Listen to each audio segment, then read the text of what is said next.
Welcome to the Crystal Self-Healer Podcast. I'm Carissa Weaver. On this podcast, we blend the magic of crystals with the science of psychology to help you break free from chaos, ditch the overwhelm, and master your emotions so you can have more energy, get more done, and feel better every day. Get ready to unlock your intuition and restore your true power as we cover how you can transform your life using crystals and self-awareness. Are you ready to get started? All right, let's go.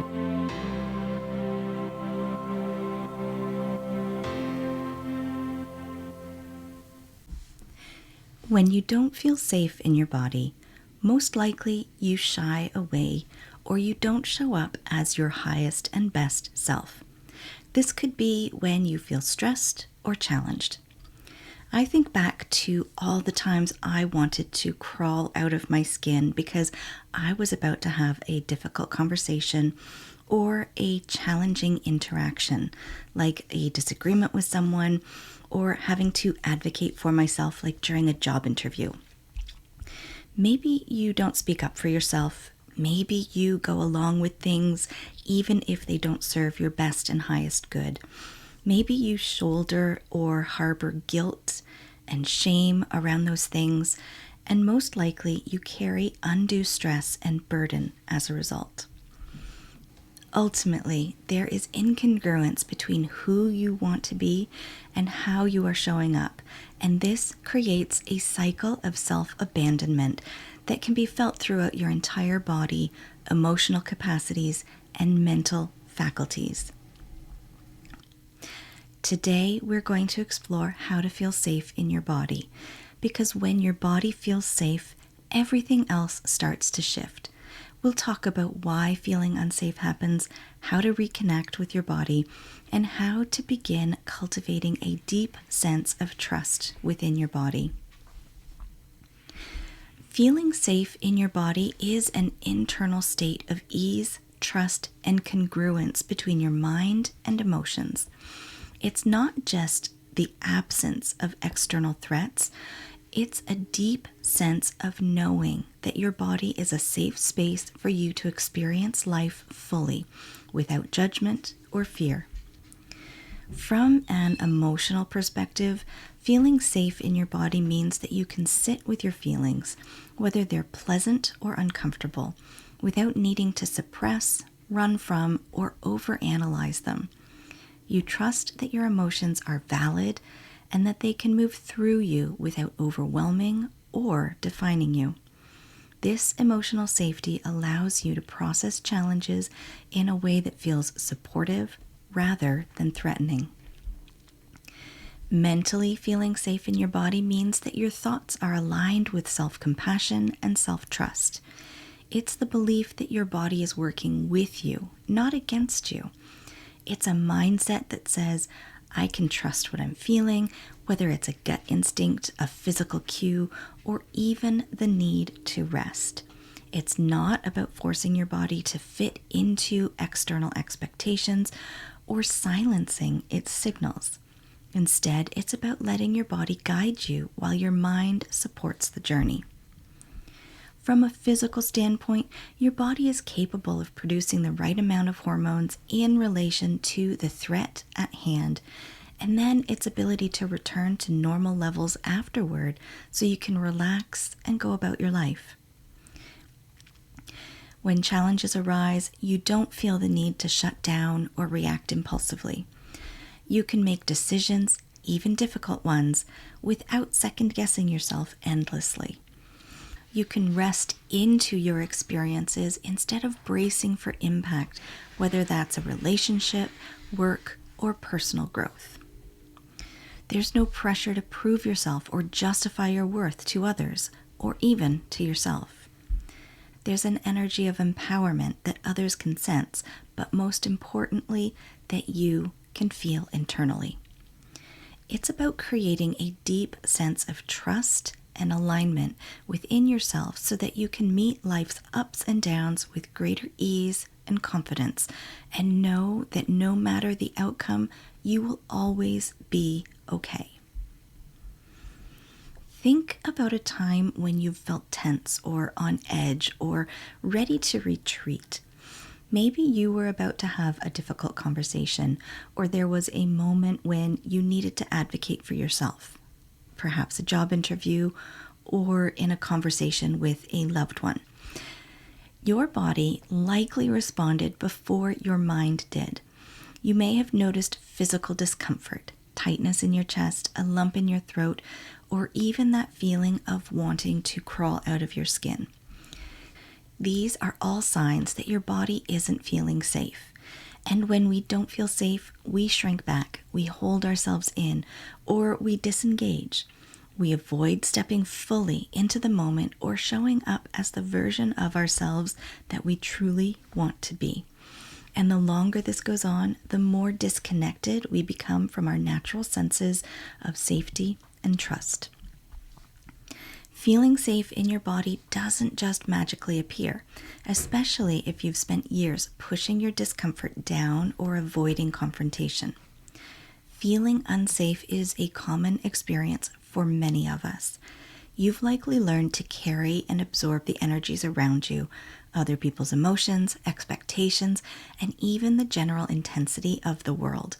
This can cause you to disconnect from your own physical sensations and inner guidance. When we feel unsafe, we might physically tense up, whether it's bracing for something, holding our breath, or feeling like we're walking on eggshells. That tension is your body telling you that something is not aligned. It's a signal that your body is trying to protect itself, but it's doing so by creating distance between you and what's happening in the moment. Your mind often steps in to compensate, sometimes in ways that aren't helpful or supportive. Without an internal anchor of safety, it's easy to fall into patterns of catastrophic thinking, where every challenge or uncertainty feels like it could spiral into the worst possible outcome. This happens because your nervous system, which is primed for survival, stays on high alert, interpreting every small stressor as potential threats. Instead of seeing situations for what they are, you may feel stuck in a cycle of what-ifs that magnify your fears and limits your ability to think clearly or take grounded action.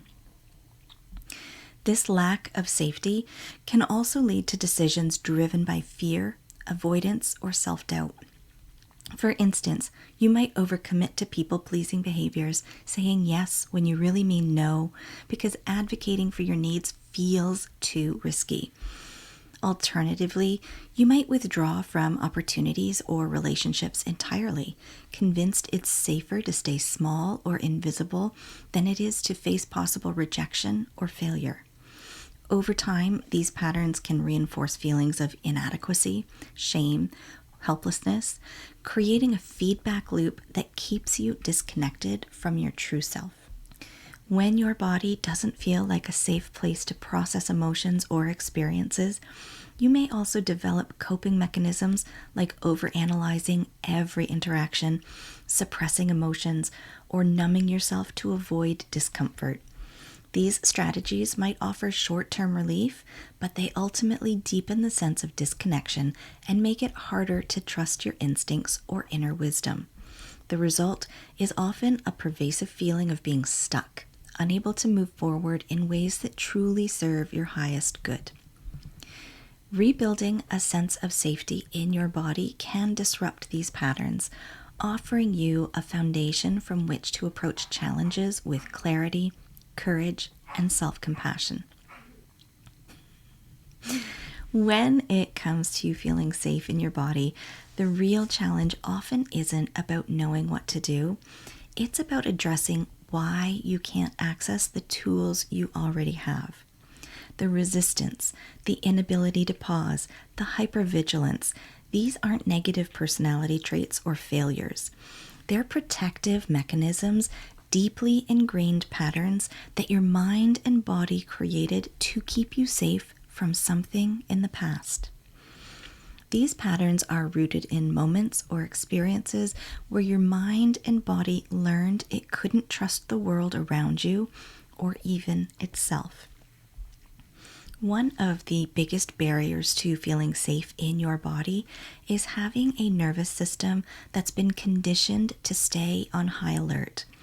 This is the walking around waiting for the other shoe to drop, waiting for things around you to implode or go sideways, and doing everything possible to avoid these negative outcomes. This view of the world can happen for many reasons. Maybe you grew up in an environment where you had to walk on eggshells, or perhaps there was a specific event where your body learned it needed to be ready for danger. When your nervous system is stuck in survival mode, even small stressors can feel like threats. It's not about whether the threat is real or whether it's insurmountable. It's about your body not knowing the difference anymore. This is why you might find yourself bracing, clenching, or withdrawing without consciously deciding to. It's also why your mind spirals into catastrophic thinking. It's not a flaw. It's your nervous system doing exactly what it was designed to do: keep you safe and protect you. Having ways to calm and soothe your nervous system are the shifts you want to make here. Inside the Crystal Self-Healer members portal, we focus on supporting the nervous system through tools and practices that work on multiple levels. For example, each month we gather for a collective crystal healing session that allows you to energetically reset the patterns that are keeping your nervous system in overdrive, as well as providing time and space for relaxation. This is a signal to your body that it's safe to let go, to just be. Then there are group rituals that are designed to create predictability and connection. You're not just engaging in practice, but training your body to trust again, to feel grounded in routines that nurture you instead of leaving you feeling drained. These rituals offer an anchor for your nervous system, something that you get to carry with you long after the ritual ends. And with the workbooks and worksheets available inside the members portal, you have an opportunity to uncover the internal stories, keeping your nervous system on high alert, as well as getting support in creating new ones that instill calm and confidence. I invite you to join me inside the Crystal Self-Healer members portal to get immediate access to all of the tools, resources, and support that you need to help your nervous system remember what it feels like to be calm, centered, and whole. You can join today using the link in the show notes or go to my website to learn more. To support you in soothing and calming your nervous system so you can feel safe in your body, I'm going to suggest working with Garnet. Garnet supports you in grounding into your physical self and establishing a sense of wholeness, physical security, safety, and abundance. This helps to create a foundation where you can feel secure and at ease so you can release fears and insecurities. Garnet activates the root chakra, acting as an anchor, helping to bring your energy back into your body and into the present moment. This will help you regulate your nervous system so you can shift out of fight or flight reactive mode and into a more calm and centered way of being. Garnet will support you in feeling trust in the flow of life and the universe. This will allow you to release the fear of uncertainty and lean into the idea that you are protected and provided for by the universe. Finally, because Garnet helps you ground and soothe your nervous system, you will be able to start dismantling patterns of chronic stress and overwhelm associated with being in survival mode. This will allow you to shift from fear-based thinking to a more autonomous and empowered way of thinking. By tapping into the benefits of working with Garnet, you begin to feel safe in your body. Your nervous system will soften and you'll notice that everything starts to shift. You'll begin to trust that your emotions and instincts are valid, that you're capable of meeting life's challenges, and that it's safe to take up space as your highest self. If you're ready to claim this way of being, join me inside the Crystal Self-Healer members portal. Together, we'll not only explore emotional regulation, but also create a deeper sense of safety in your body. Today's episode has been brought to you by Garnet and Self-Safety. May we all create safety in our bodies, soothe our nervous system, and step into our highest and best self. Blessed be, my friends. All right, my friends, that wraps up this week's episode. Thank you for joining me here today on the Crystal Self-Healer podcast. If you haven't already, hit subscribe, leave a review, and take the What Crystal is Best for You quiz linked in the show notes. Join me again next week as we continue to demystify crystals, how your brain works, and how you can use them so you can have more energy, get more done, and feel better every day.